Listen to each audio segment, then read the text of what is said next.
Tavern Keeper. Is it worth a buy? Let's read the words of the developer.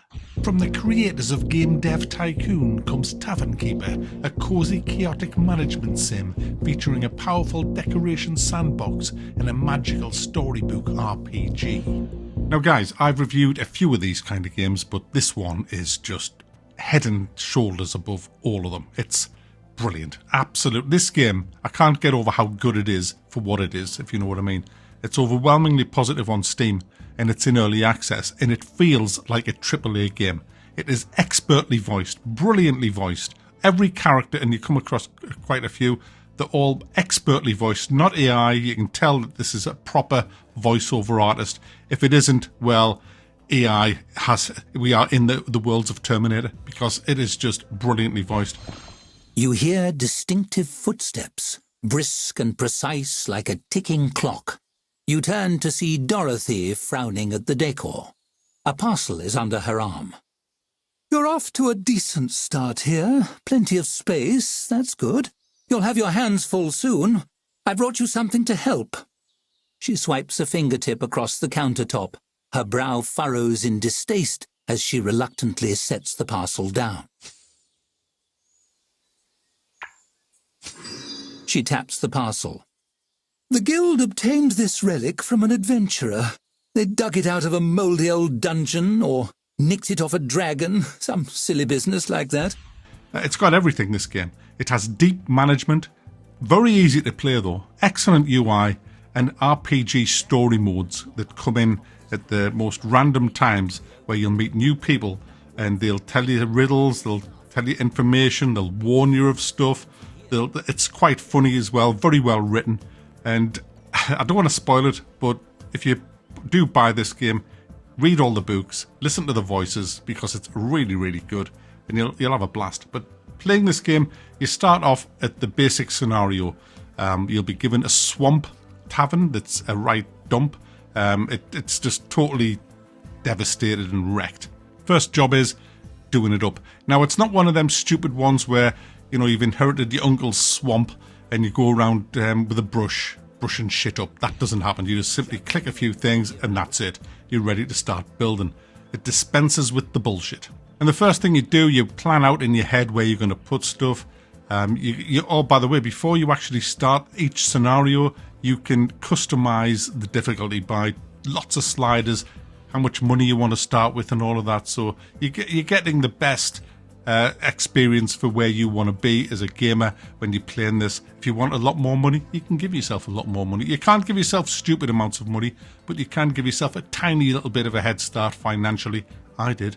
And it does help. There's lots of different types of rooms. There's storerooms, there's the tap room, which is essentially the bar room where you have your bar, your pumps and stuff like that. There's a kitchen area, toilets, there's hallways, all that kind of stuff going on. And different members of staff, the different staff specialists are odd job man, handy person kind of thing, a chef, a waiter, and a janitor. The janitor is responsible for cleaning everything up. The odd job man, it's not called an odd job man, I forget what he's called. But he changes the pumps, picks up the deliveries, and repairs shit. He does all of that kind of stuff. You need a staff room for your staff with beds in, with a roster so you can put them on the different shifts, which is all easily done by the tremendously good UI. It's a cinch. You've got decor, tons of stuff that you can put to decorate. I always neglect that in these kind of games, and it comes back to bite me in the arse. There's lighting. You got to be careful where you put your candles. You don't want to set fire to the place.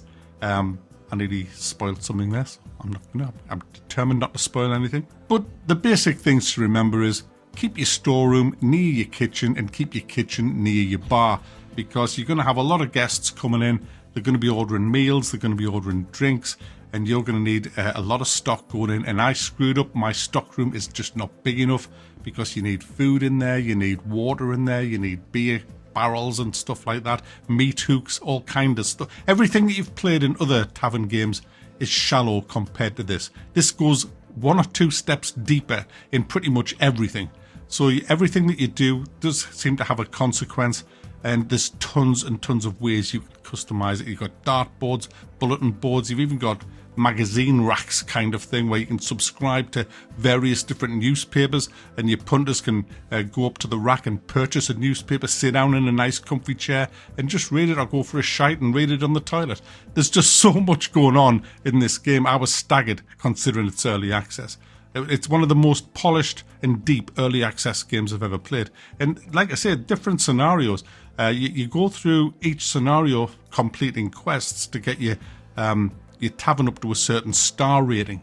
Once you've done that, you can continue playing that if you want, but you can't get any higher stars. And stars allow you to unlock new furnishings, new decor, and all of that kind of stuff. So it's in your interests to move on to the next scenario. And they're totally different. I'm playing in the Shire at the minute. It's totally the Shire. Everybody's like a hobbit, and they come in. My inn's called the Shitty Shire Inn, and it is quite a shitty Shire Inn.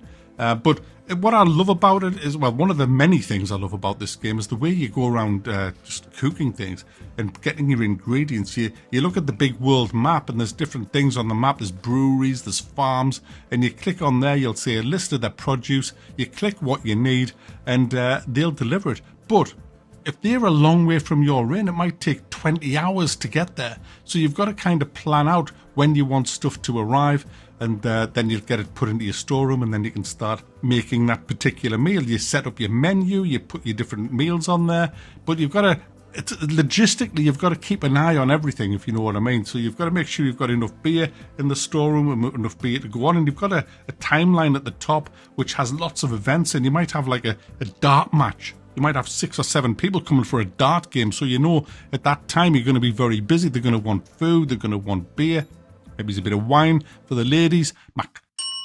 So you've got to be prepared for all of this. It's so deep. And I say darts, I mean, yeah, there is a dartboard, but they're throwing fucking knives and tomahawks at it. So it's, but it is kind of darts. And then you got saboteurs wanting to burn it down, so you've got to have like hose pipe fittings around the place, putting out the fires, where it's all part of a story that's going on the different scenarios. Guys, it's brilliant. This game is just it's just good, all right? It's just good. It's a good one. It's a gem of a good one, guys. It's in early access, lots more content to come, lots more content already there. It deserves to be overwhelmingly positive. So if you're into this kind of management, if you want something to chillax into that looks fantastic, sounds great, has brilliant voiceovers, loads to do, this is the game for you guys.